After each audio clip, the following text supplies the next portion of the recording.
des freins, il y a des empêchements pour aller vers cet appel. Qu'est-ce qu'on fait avec cette peur, cette doute, etc. C'est ça.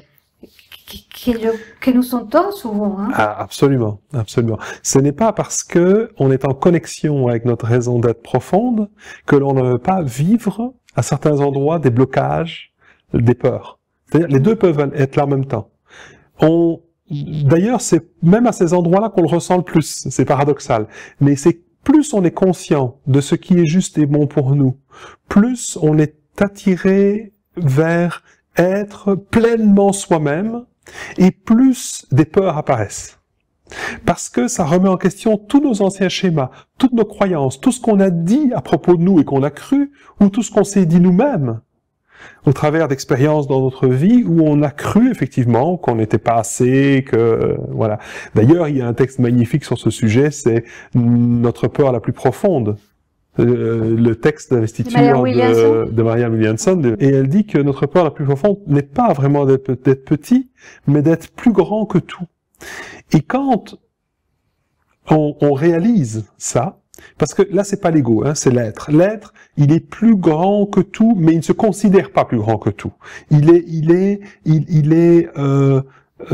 comment dire, il n'est pas suffisant, il est plein d'amour, ouvert, il est au service, l'être. Mais, comment dire, quelque chose en nous ne se sent pas à la hauteur de ça. Qui je suis, moi, pour prétendre, hein, voilà.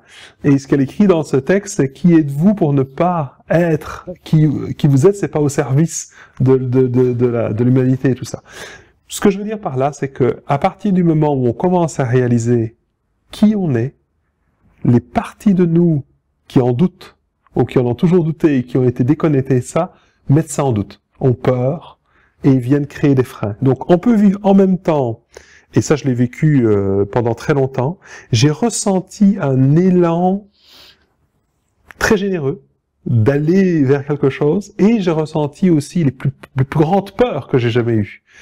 De ne pas être à l'auteur, est-ce que je vais y arriver, est-ce que ça va marcher, est-ce que je ne vais pas, en me mettant au service de ça, prouver que c'est vrai que je ne vaux rien, prouver que c'est vrai que je suis inutile, en n'y arrivant pas. Donc ça vient soulever plein de choses, ça vient nous montrer justement ce qu'on a besoin de voir pour pouvoir être enfin pleinement nous-mêmes. C'est tous nos anciens schémas, toutes nos croyances qui reviennent à la surface. Je vais te partager une parce que je crois qu'il y a beaucoup de gens qui peuvent s'identifier avec cela, c'est que j'avais, plus maintenant, une croyance que c'est que si je connectais ma puissance, ça plaira pas aux hommes parce que ça sera difficile de rentrer en contact avec une femme qui avait beaucoup de puissance. Je ne l'ai plus maintenant, mais je l'ai eu. Je me faisais très peur. Hein? Ah oui, mais évidemment. Parce que à ce moment-là, tu es obligé de rester petite. Comme femme pour pas déranger. Hein, voilà. Et c'est une croyance. Pour être attirante. Ah, voilà. Ok. Ouais, et ça, c'est un très bon exemple.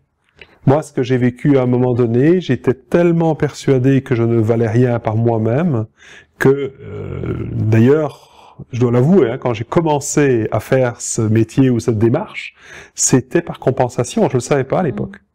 Je voulais me rendre utile pour que ma vie vale quelque chose. J'étais tellement pas bien avec moi-même que si j'avais pas pu donner ce sens-là à ma vie, je pense que je me serais suicidé. J'avais pas, la vie n'avait pas de sens.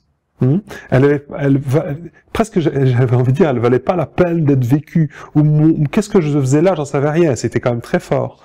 Et à un moment donné, j'ai senti comme la menace que tout ce que j'avais mis en place au niveau de ce que j'avais commencé à faire avec les stages et tout ça, pouvait s'effondrer ou pouvait ne pas fonctionner. Et là, je peux te dire que j'ai fait face à la plus grande de mes peurs. Parce que c'était, si ça s'effondre, là j'ai vraiment plus aucune raison de vivre. Il me reste rien. Je ne suis rien s'il n'y a pas ça. Et là tu te dis, mais je suis dépendant de ça. Est-ce que je le fais vraiment pour les gens ou est-ce que je le fais pour moi? C'était vraiment, c'était abyssal comme peur. Hein. C'était une peur existentielle, c'était une peur vraiment profonde. Extrêmement profonde. Et en fait, elle a ouvert justement sur cette vérité, c'est-à-dire quelque chose en moi se sentait nul, inutile et pas de valeur. Et quand j'ai pu reconnaître ça, dire bonjour à ça, faire connaissance avec ça, prendre dans mes bras cet enfant, parce que c'est un enfant en fait, hein, c'est un enfant, un jeune ado, mais qui a été vraiment identifié à ça, qui a fait tout pour en sortir. D'ailleurs, c'est ça qui l'a fait courir après tout ce qui est à l'extérieur. La carotte. La carotte, hein, voilà. Quand j'ai pu vraiment conscientiser ça, accueillir ça en moi, alors j'ai commencé à avoir accès à qui je suis vraiment. Petit à petit, comme tu disais, avec des allers-retours. Et plus ça va dans ce sens-là. Et plus ça va, et plus j'ai conscience de ces parties de moi qui peuvent être des freins.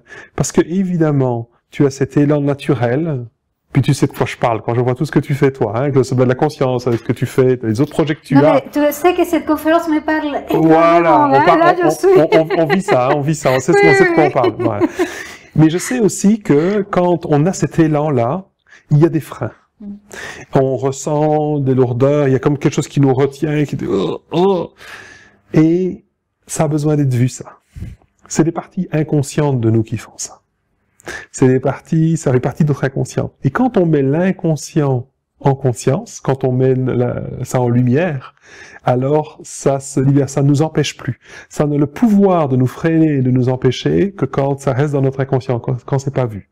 Donc, quand je fais face à ma peur, quand tu fais face à ta peur, c'est-à-dire, ça veut pas dire rentrer dedans, ça ne veut pas dire non. La regarder. Juste la regarder, la ressentir, et voilà. C'est ce que j'appelle la sagesse de l'inconfort, le sujet de l'année dernière. La sagesse de l'inconfort, le chemin de la joie. Hein, c'est d'être à l'écoute dans justement ce qui est douloureux, ce qui me fait peur, ce qui me crispe, ce qui me tend, ce qui n'est pas fluide et naturel.